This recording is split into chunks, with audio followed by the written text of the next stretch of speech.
Hola, muy buenas tardes a todos. Bienvenidos aquí a estos espacios que compartimos cada tarde con los abogados de Gallardo Law Firm. Estamos hablando, bueno, buenas tardes, abogado Ismael, ¿cómo está todo? Bien, Mario, bien, buenas tardes. Gracias por tenerme aquí una vez más. Sí, no, para mí es un placer y también para toda la audiencia. Justamente no, me llama la atención, ¿no? El anuncio que hizo hoy el Departamento de Estado. Hicieron una conferencia de prensa en la cual estuve.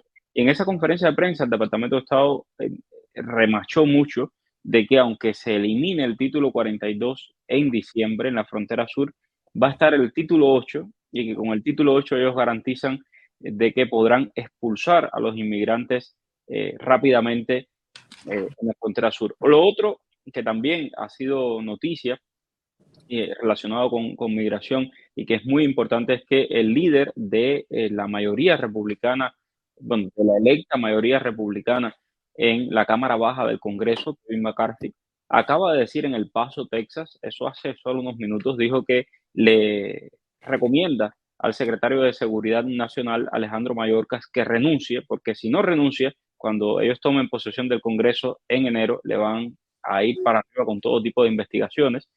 Esto definitivamente enrarece todo el ambiente de la frontera. Pero el título 8, ahora quitan el título 42 y llega el título 8. Y por cierto, también dijeron de que tienen todo listo para expulsar y para deportar a migrantes venezolanos. Hay quien dice que a través de República Dominicana, pero ellos no quisieron especificarlo. También hablaron de los migrantes cubanos y también hablaron de los inmigrantes de Nicaragua, que dijeron que ya tienen todo listo también para deportarlos. Si lo harán o no, pues no sabemos, pero al menos ya lo anunciaron. Abogado, ¿qué cosa es este título 8 del que están hablando ahora? Bueno, el título 8 es una de los estatutos del Acta de Inmigración, que nada, que lo que dice sencillamente es que las personas, los oficiales de aduana de la frontera tienen toda la autoridad para hacerle una entrevista de miedo creíble a cada persona que entra a Estados Unidos y de deportarlos y ponerlos en proceso de deportación a toda esta persona que no lo falle. Ahora, que lo falle. Ahora, ¿qué pasa? Cuando tenían el título 42, la mayoría de las personas habían sido expulsadas bajo el título 42 debido a la excusa de la salud. Como era algo que teníamos el COVID, entonces estábamos tratando de evitar que se propagara la epidemia dentro de los Estados Unidos. Esa forma de evitar la inmigración se usó con el título 42. Ahora el título 42 Biden lo quita, lo pone, lo quita, entonces un juez lo bloquea recientemente. ¿Qué pasa? Solamente queda el título 8, entonces van a empezar a utilizar este título 8 como excusa como una arma para poder evitar toda esta inmigración ilegal. Entonces que le va a dar la potestad a estos oficiales de aduana en la frontera para comenzar a hacer el miedo creíble, que ya lo están haciendo. Es decir, que porque ahora mismo lo están haciendo en algunos lugares y en otros no, pero entonces a partir de diciembre, que termina el título 42, 21 de diciembre, pues comenzaría entonces el título 8 a Eso. reinar, vamos a decir, básicamente. Exacto, sí, va a comenzar a hacer efecto. Hemos tenido reportes, exacto, que hay personas en Texas que sí están siendo, sí están siendo examinados bajo el título 8, bajo el miedo creíble, pero sin embargo otras localizaciones de la frontera sur de Estados Unidos, estas personas están entrando y no están siendo pasados por este proceso de miedo creíble. Me imagino que una vez que esto se ponga en efecto y que sea invocado y que ya sea algo generalizado, todos los puntos fronterizos de Estados Unidos, todos los border points, los puntos de entrada, van a hacer y van a comenzar a utilizar el título 8 como excusa para evitar esta inmigración ilegal, que es lo que Estados Unidos y los republicanos y muchos demócratas y todos los partidos están hace rato tratando de evitar. Bueno, por cierto, Kevin McCarthy también dijo que le había dado vergüenza y coraje escuchar a Alejandro Mayorkas decir que la frontera sur estaba segura en una audiencia que tuvo recientemente en el Senado. Sabemos que en el Congreso, sabemos que hay miles de inmigrantes que están llegando a la frontera sur. De hecho, ellos estuvieron hoy de visita, Kevin McCarthy estuvo hoy de visita allí en la frontera sur y los inmigrantes venezolanos, mírenlo ahí, los inmigrantes venezolanos, él está viendo la frontera, del otro lado está México y todo lo que está del lado de allá son inmigrantes venezolanos que gritan, que les gritan a esta comitiva del gobierno. Eh, es una situación bastante complicada la de la frontera y justamente, abogado, sobre esto que estábamos hablando, de que hay lugares donde se hace el miedo creíble y otros que no, pues hay un cubano que acaba de cruzar por Mexicali y él nos envió este testimonio para que lo compartiéramos con el público. Bueno, yo crucé la frontera de Mexicali desde el jueves. Entramos a las 3 de la tarde y nos vinieron a recoger sobre las 8 o 9 de la noche. En esa estación migratoria no nos hicieron ningún tipo de miedo creíble y nos sacaron a los cubanos con parol y sin teléfono. Tenemos que reportarnos mensual, creo que. Y eso está así, y ahí no estaban haciendo la entrevista de miedo creíble, ni haciendo ningún tipo de otras preguntas. Realmente por ahí parece que es bastante sencilla la cosa. Estuvimos menos de 48 horas, nos trataron bien, y ahí muchos cubanos y todos los que yo conocí salieron con parol en menos de 48 horas, a menos de gente que tuvieron problemas de otro tipo ahí. Lo normal es que sea así. Bueno, este fue el testimonio que nos envió. Por cierto, también me pidió abogado que le preguntara, él le dieron este parol, le dieron una cita también con inmigración y él me pregunta qué va a pasar si él tiene miedo de que en esa cita de inmigración pues lo puedan deportar o algo así. No corre peligro de deportación. Ahora mismo él tiene un parol que no sé si fue por 60 días, por 15 días, pero por el tiempo que él tenga ese parol, él tiene totalmente todo el derecho de estar aquí en los Estados Unidos. Fue por 2 meses. 2 meses, ya, 60 días. Entonces lo que tiene que hacer es cumplir con la condición. Esos son los paroles condicionales estos que están dando, que por lo general te dan 60 días y tienes que ir a reportarte con el centro de detención de ICE aquí en Florida, en Miramar, si estás aquí en Miami. Nada, lo que tienes que hacer es ir a reportarte, sacan una copia parol, muy importante, tienes que sacar una copia parol porque sí han habido clientes que han llegado ahí, le han retirado el parol y le están dando ahí 220A. Es importante tener una copia de ese parol para la hora de hacer la ley de ajuste cubano, poder tener la evidencia de que tú fuiste dado un parol en la frontera. Sí, una amiga de él que también cruzó por la frontera fue regresada a México bajo el título 42 que todavía está en vigor. Esa amiga volvió a entrar y esto fue lo que pasó. El día que yo logré pasar en la frontera, iba con una mujer amiga mía que pasó la llevaron primero y la regresaron a México. O sea, cuando yo salí el sábado, ese mismo día, a ella la retornan a México. Cosa que nunca ha pasado ni había pasado, o sea, era una cosa extraordinariamente extraña. Pero ocurrió, tal vez porque no se sabe la razón. Eso está muchas veces a discreción de inmigración. La situación es que esa persona la dejan en la frontera y al otro día vuelve a ingresar y afortunadamente, gracias a Dios, tramitó sus papeles y ya está en los Estados Unidos. Abogado, esto lo habíamos hablado en varias ocasiones. Bajo el título 42 te expulsan a México, pero hay mucha gente que ha vuelto a ingresar y que son procesados, ¿verdad? Sí, estas fueron las principales causas de la que tuvo el título 42 y una de las principales objeciones que muchas personas tuvieron y las críticas que le llovieron, porque el título 42 en realidad no evitó la inmigración, lo que fomentó fue una reinmigración y un trabajo doble, porque las personas que eran enviadas para México después volvían a entrar y ellos sabían que los iban a dejar entrar. Tal vez los devolvieron 3, 4 veces, pero la quinta vez los dejaron entrar a Estados Unidos. Entonces, lo que se creó fue una reinmigración que causó mucho embotellamiento y muchos problemas con los procesamientos en los puertos de entrada. Ahora, con el título 8 no va a ser igual que con el título 42. El título 8 tiene como penas importantes si usted vuelve a entrar cuando ha sido expulsado de los Estados Unidos, ¿verdad? Sí, claro. Si tú fuiste entrado, que tú no tienes miedo creíble y tú fuiste deportado, es decir, ya llevado hacia México, si tú eres mexicano, hacia Cuba, y vuelves a intentar, tú puedes ser sujeto a una de las prohibiciones de 1, 5 o 10 años en dependencia de lo que haya ocurrido. Generalmente te prohíben entrar por 5 años. Pero bueno, si mentiste y te cogieron mintiendo en la aplicación, también eso puede ser algo que te afecte este proceso, pero sí, definitivamente ya no va a ser igual que puedes y volver a entrar y volver a entrar y volver a salir. Si ya tú vas a quedar registrado en el sistema como que tu nombre falló la entrevista de miedo creíble, falló la apelación frente al juez y tú fuiste legalmente deportado de los Estados Unidos.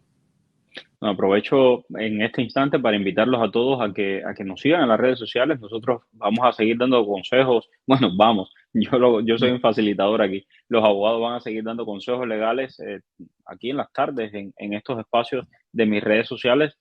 Ya hicimos un programa completo sobre miedo creíble. Si todavía tiene dudas sobre eso, vaya investigue. Si usted está aquí en Estados Unidos y quiere saber más de miedo creíble, tiene el número de teléfono de Gallardo Law Firm ahí abajo, 305-261-7000. Llame, pregunte. Si tiene un familiar en este proceso, llame, pregunte. La primera cita es completamente gratis. Es importante que usted pues se prepare para este tipo de asuntos legales y que se busquen unos buenos abogados que lo defiendan. Ahora, quiero poner algunos mensajes que nos han llegado a través de videos y después vamos a responder todos los mensajes, bueno, o una parte de los mensajes de la audiencia. Ok. Bueno, saludos a quien me vaya a escuchar. Yo entré a los Estados Unidos junto con mi familia, somos 9, entramos el día 13 de diciembre y resulta que presentamos para el asilo político, enviamos todos los documentos el día 31 de mayo del 2021. La notaria que nos hizo todo el proceso, como supuestamente ahora en noviembre nosotros ya debíamos tener los días para solicitar ya el permiso de trabajo y el Social Security, ahora ella nos ha dicho que hay algunas cosas mal con nuestra situación. O sea, mi cuñado y mi hermana, que están casados y presentaron el caso de asilo juntos,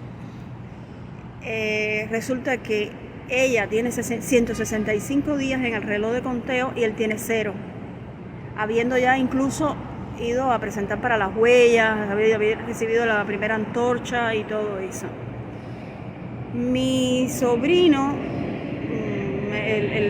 uno de mis sobrinos, que son 3, uno de ellos, también el caso presentado desde el 31 de mayo, enviado a la corte por correo desde el 31 de mayo, tiene 0 días en el reloj.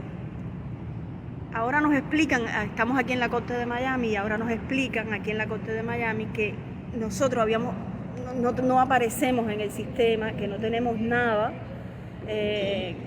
con el asilo, nada presentado de asilo. Bueno, mi pregunta concreta es, ¿qué podemos hacer nosotros? Porque dentro de muy poco tiempo, ya va a ser 1 año que estamos aquí y no vamos a poder solicitar asilo. Si todo eso está frenado y como que parece que no hemos presentado nada, no sé si vamos a perder toda la oportunidad y vamos a perder todo el tiempo que hemos pasado aquí, o eso hay alguna manera de recuperarlo, de que lo consideren ya tiempo pasado como asilo presentado, aunque haya habido algún error, o si hay que hacer algún procedimiento como para que no pase el año y nosotros estemos sin ser solicitantes de asilo.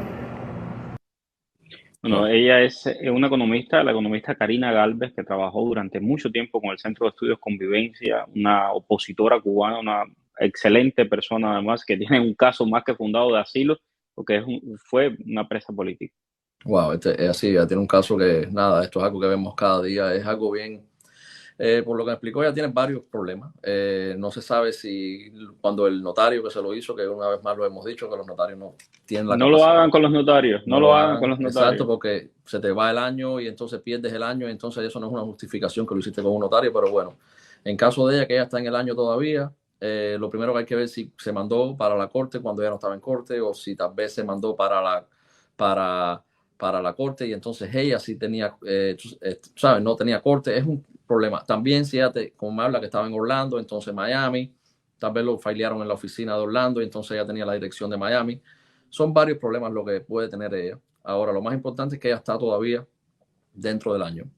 Mi recomendación es enviar un asilo a la dirección, a la oficina de la Corte de Inmigración donde ella está localizada, es decir, si es en Miami, a la oficina de la Corte de Miami, enviarlo, filearlo, tenerlo en récord. Y una vez que tengamos ese asilo en récord, entonces hacemos un procedimiento para modificar el reloj con toda la evidencia que se tuvo, que ella envió su asilo a través de un notario, que lo envió a otras direcciones. Y usando esa evidencia, nosotros podemos pedir a la corte que nos modifique el reloj y entonces poner un reloj retroactivo para que ella no pierda su tiempo de 150 días. Pero lo más importante es poner el asilo en la corte ya para que el año no se pierda.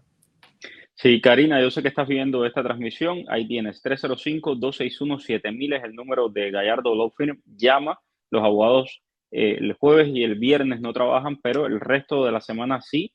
Por favor, llama mañana mismo, coordina una cita y trata de adelantar esto lo más rápido posible para que pueda salir de este problema legal. Otro mensaje que recibí en video desde Cuba y después pasamos a los comentarios de la página.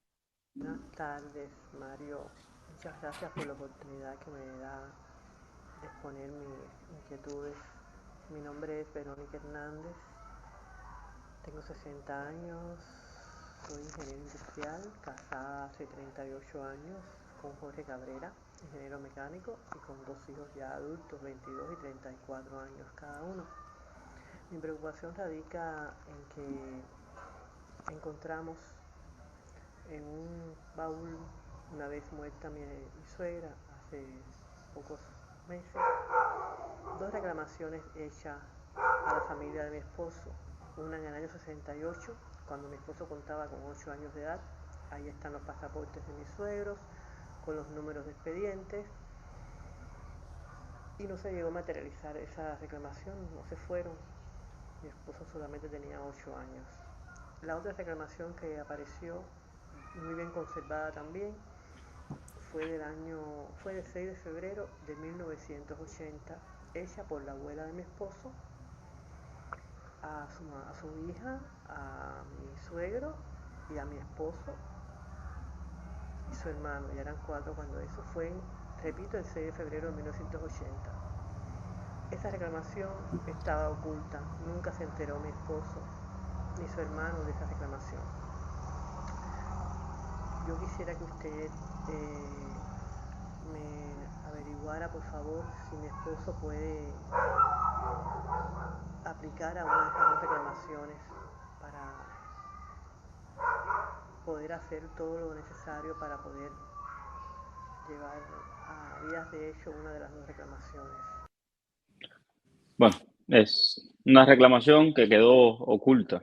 Exacto, sí, 2 reclamaciones. Bueno, lo primero que es importante recalcar es que el proceso de reclamación, como se conoce, el proceso con USCIS, no el proceso consular, no vence. Es decir, tú puedes tener una reclamación de hace 10 años aceptada y eso no vence. Ahora, si comenzaste a hacer el proceso consular, que es decir, después que tú tengas la reclamación aprobada, tú mandas esos papeles del recibo de la aprobación, más los documentos civiles, más el affidavit, más el pago de la visa, y dejas esa visa pendiente ahí por más de un año sin usarla, eso sí se vence. Ahora es importante saber en qué punto quedó esa reclamación, si llegaron a hacer el trámite con el Centro Nacional de Visa o no llegaron a hacer el trámite con el Centro Nacional de Visa, porque en dependencia de eso tenemos diferentes opciones.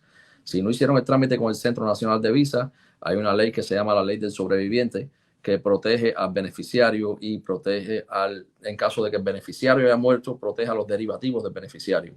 Y si el peticionario murió, también hay formas de pedir un restablecimiento humanitario que hay que cumplir con ciertas condiciones, pero bueno, eso es un análisis caso a caso que se puede hacer, pero lo más importante es saber que si hay opciones, en dependencia en qué punto el caso de ella se paró. Si se paró antes del Centro Nacional de Visa o ya ella había solicitado la visa y todo, y entonces desafortunadamente ahí sí no hay nada que hacer, porque una vez que si no renuevas la visa esta todos los años, sí se pierde. Bueno, vamos a las preguntas de la gente. Alonso dice, estoy en camino para Estados Unidos, soy cuentapropista, tengo muchas multas, ¿esto me servirá algo para el miedo creíble? Definitivamente sí, ¿no? Sí, Alonso, sí te puede servir. Lo importante, como siempre he dicho, cuando tú llegues a Estados Unidos, el miedo creíble no puede ser basado en cuestiones económicas, no puede ser basado en que la cosa está mal en Cuba, como la gente dice, entonces voy para Estados Unidos. El miedo creíble es que tú tienes que tener una explicación de por qué tú estás huyendo de Cuba, basado en qué. Generalmente los cubanos huyen basado en su opinión política. Entonces tú has sido perseguido por tu opinión política, las multas te las pusieron porque protestaste, porque tal vez cuando estabas en tu negocio te dijeron algo, tú dijiste algo en contra del gobierno, entonces te pusieron una multa. Es alguna explicación que tienes que dar, pero es importante que no fue porque la cosa estaba mal en Cuba, entonces voy para Estados Unidos, entonces no pude hacer las cosas esas, o me pusieron una multa porque no pagué impuestos en Cuba, algo como así. Claudia, buenas tardes. Mi hija y yo entramos con parol de 60 días. No tengo fecha de corte. Estoy pensando en aplicar al asilo político. Tengo participación en el movimiento San Isidro. ¿Esto es recomendable? En ese caso, ¿dónde lo presentaría? Y si obtengo mi residencia al año, ¿puedo culminar mi asilo? Sí, por supuesto. Si participaste con el Movimiento San Isidro, tienes una buena base para el caso de asilo político. Y sí es recomendable hacer tu caso de asilo político, que es lo que te va a garantizar, una vez más, que he dicho, tener un estado legal por los 10 meses, que el parol no te va a ayudar. El parol nada más te va a ayudar por 60 días. Ahora, una vez que llega el año y un día y se haga tu aplicación para ajuste de estatus usando la ley de ajuste cubano y obtengas tu residencia, por supuesto tu caso de asilo se puede desestimar sin ningún tipo de problema, pero vas a estar protegida por estos 10 meses. Efraín García, ¿qué pasa con las visas de las personas que fueron reclamadas por familiares y cruzaron la frontera? Bueno, estas visas de estas personas ya se pierden. Una vez que estén en Estados Unidos, tú no, lo que se puede hacer, pudieran hacer estas personas que tienen peticiones familiares aprobadas, es tratar de ajustar el estatus en Estados Unidos, de la misma forma que se ajusta con la ley de ajuste cubano, pero usando la petición familiar. Ahora, el problema con eso es que al entrar ilegal no puedes ajustar el estatus en Estados Unidos. Tendrías que ir a un país, a un tercer país, a hacer el proceso consular. Los cubanos no quieren regresar a Cuba porque no van a querer poder salir. Entonces hay que buscar la forma de que otro país se pudiera ir, Guyana, México, República Dominicana, para hacer ese proceso consular y que ese país te apruebe, y hay que pedir un perdón por la estadía ilegal y por la entrada ilegal. Es una serie de requerimientos que se puede hacer, pero sí se puede hacer. Así que llame al abogado para que lo pueda hacer. ¿El miedo creíble es apelable? Sí, por supuesto. Tienes una sola apelación. Técnicamente tienes dos, pero la segunda es con el fiscal general de los Estados Unidos, que eso es algo que es bien discrecional y que generalmente son casos que no oye. Pero sí tienes una primera apelación con un juez de inmigración. Una vez que el oficial de asilo que te hizo el primer miedo creíble determine que tú no lo tienes, tú tienes que apelar y pedir revisión judicial de esta negación de miedo creíble, y entonces tú, dentro de 7 días después que tú pidas esto, te tienen que llevar frente a un juez, y entonces el juez va a aprobar, a admitir o a denegar lo que dijo el oficial de migración previamente. Argelio, saludos de un cubano en travesía. Cuídate mucho por esos caminos, Argelio, que eso es sumamente peligroso. Bueno, muy buenas tardes. Una persona que entró en el 2019 con una I-220A segunda casilla. Cada vez que tiene fecha de corte se la aplazan. ¿Puede aplicar para la residencia? ¿Qué debería hacer? Bueno, si estás con fecha de corte y te la siguen atrasando, eso no significa que no estás en el sistema de corte. Si estás en el sistema de la corte, sencillamente tal vez no estás en el calendario. Ahora, poder aplicar, sí puedes aplicar. Lo que tienes que ver dónde vas a mandar la aplicación, porque ya que tú estás en corte no la puedes mandar frente a USCIS. Entonces tendrías que mandarla frente a la corte, y entonces dependencia si tienes la fecha muy cercana, muy lejana, o si tal vez no tienes ni fecha. Son diferentes cosas, pero sí puedes aplicar. Yadira, fui deportada o deportado hace 3 años, pero por no pasar la entrevista de miedo creíble, quiero volverme a presentar. ¿Qué posibilidades tengo? Generalmente estas personas que no pasaron el miedo creíble son prohibidos para entrar a Estados Unidos por unos 5 años. Ahora hay excepciones, hay opciones. Lo primero que hay que ver qué pasó en ese miedo creíble. Lo primero que hay que pedir es un FOIA, que es algo que se demora, que es engorroso, pero es la única forma de que nosotros vamos a tener el récord de qué es lo que pasó en esa entrevista allá adentro, de qué fue lo que te preguntó el oficial de asilo, qué fue lo que dijiste, dónde falló tu entrevista. Entonces, una vez que nosotros tengamos eso, tal vez nosotros podemos volver a restablecer tu caso. ¿Cuál título 42? Dice Digna, si los cubanos entraron llegando 200.000, venezolanos también, y el título 42 nunca existió. Bueno, te cuento que hoy mismo, Digna, te cuento que hoy le pregunté a oficial del Departamento de Estado si a los cubanos le iban a aplicar este título 42 en lo que queda en vigor hasta diciembre. Y me dijo que no lo están aplicando en general para los cubanos. A veces lo aplican, pero de forma excepcional. Exacto, sí, los cubanos realmente casi nunca han sido víctimas de esto. O sea, realmente los mexicanos fueron los que fueron víctimas de este título 42. Y centroamericano. Hola, yo entré con parol de 15 días. ¿Es necesario aplicar para el asilo o puedo esperar al año y un día? Esta es la misma pregunta que siempre hemos dicho. Necesario no es, pero es una elección que siempre es buena tenerla, porque si no tienes asilo y pierdes tu año, es un remedio que pierdes. Si tienes 15 días, vas a tener una cierta cantidad de días del año que tú vas a estar ilegal, porque a los 15 días que se te venza este parol, tú no vas a poder hacer nada.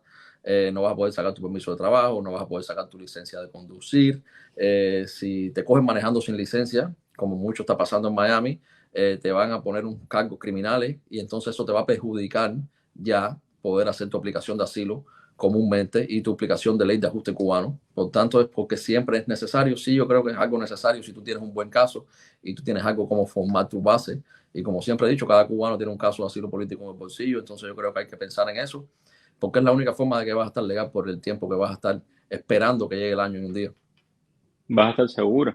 Denis, tu pregunta es la misma que la anterior. No, es el mismo tema. Es decir, el asilo se recomienda siempre y cuando es como como un seguro, es como mantenerte Exacto. seguro. Entonces, esa es la recomendación. Y claro, si al año y un día puedes ajustarte bajo la ley de ajuste cubano, te quitas el asilo de arriba y ya es un proceso mucho más rápido.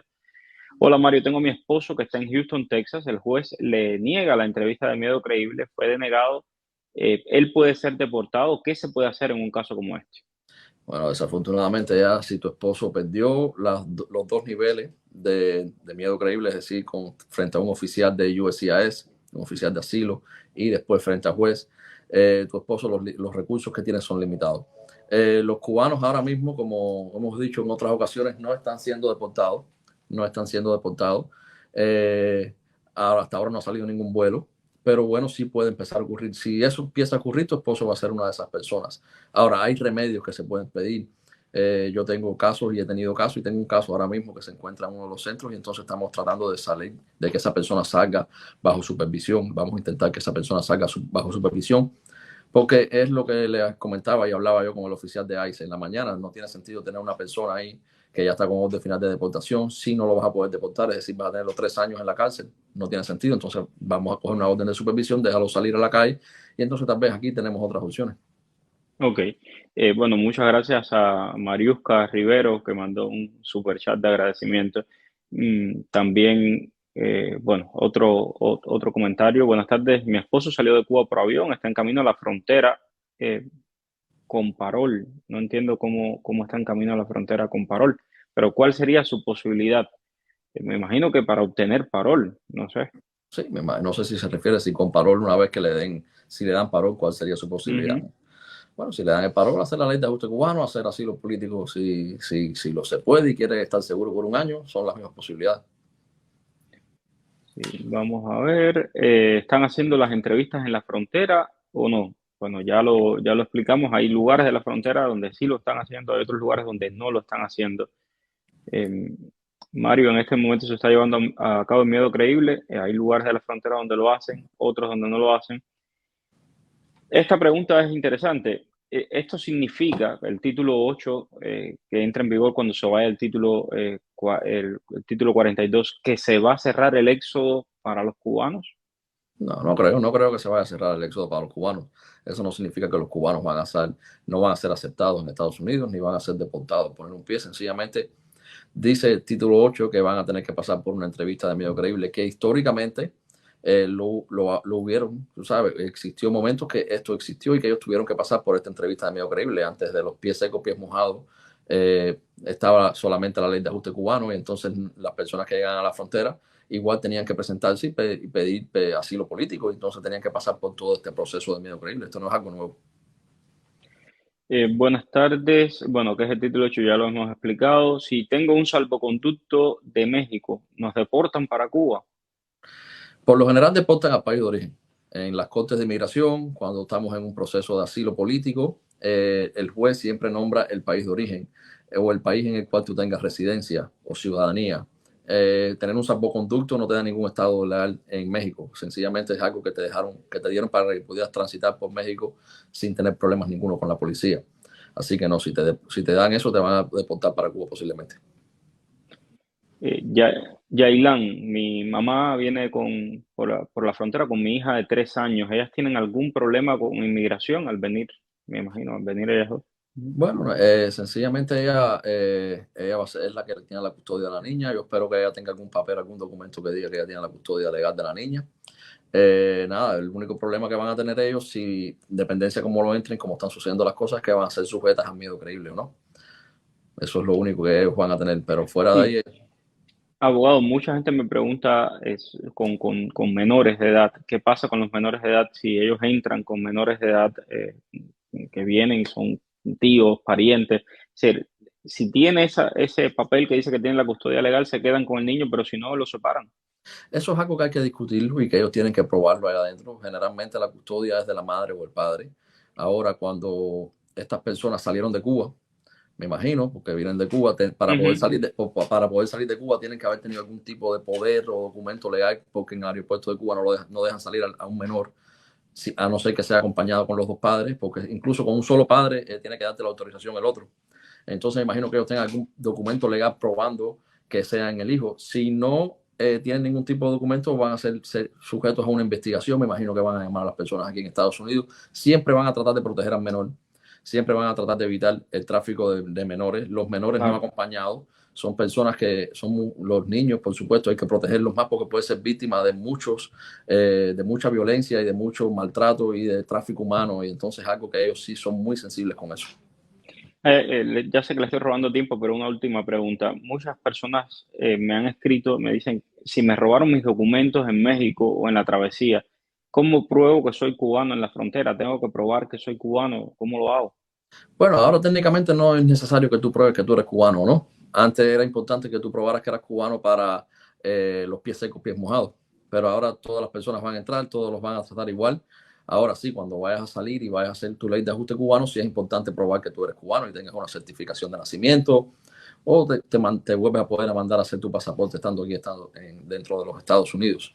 Pero para propósitos de poder entrar o tener algún tipo de preferencia o no, no creo que sea importante. Ahora, bueno, sí, a no ser que piensen que eres venezolano y entonces sí puede ser que te confundan y no te dejen entrar.